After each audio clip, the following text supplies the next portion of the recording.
Have we grown so comfortable with half measures that real leadership now terrifies us? It's time to call out this perfunctory brand of politics for what it is: timid, transactional, and fundamentally unserious. In the name of reading the room, as our Prime Minister boasts, we've sacrificed the guts of true governance. What remains is a hollow echo chamber where the most vulnerable pay the price for elite comfort.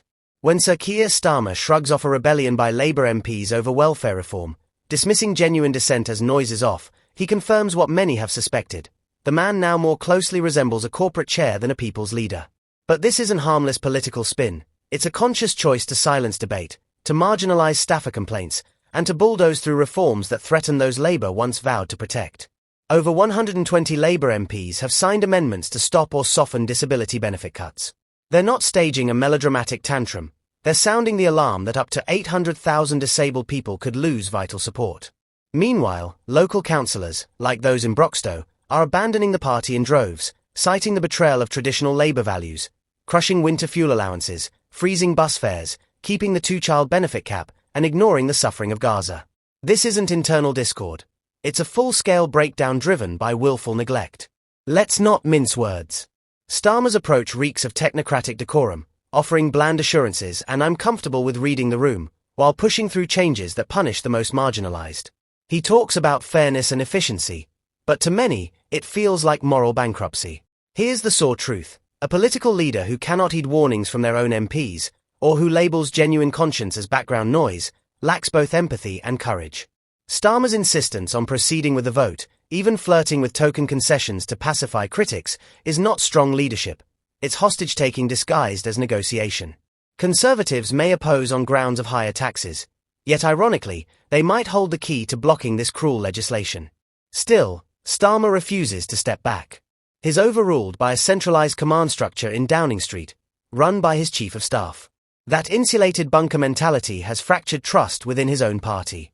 What message does it send when Labour abandons its commitment to the disadvantaged in favour of discipline centrism? A message of complicity.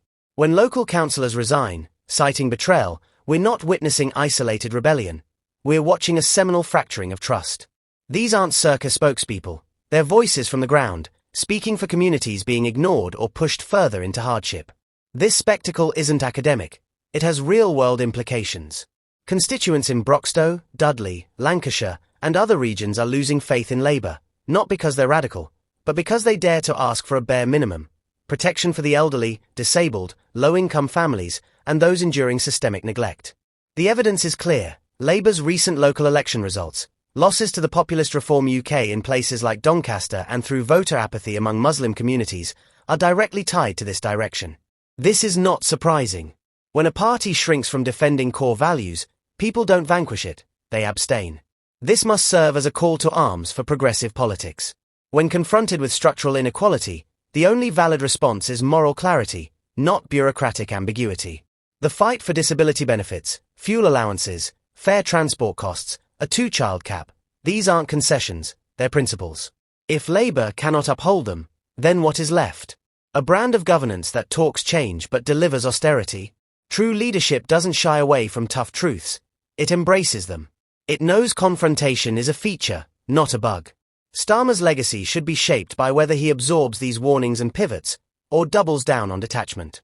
If Labour's promise was stronger government, it must now choose: stand with Britain's vulnerable or cling to empty discipline and internal control. This moment isn't just political theatre. It's a referendum on moral accountability. We deserve better.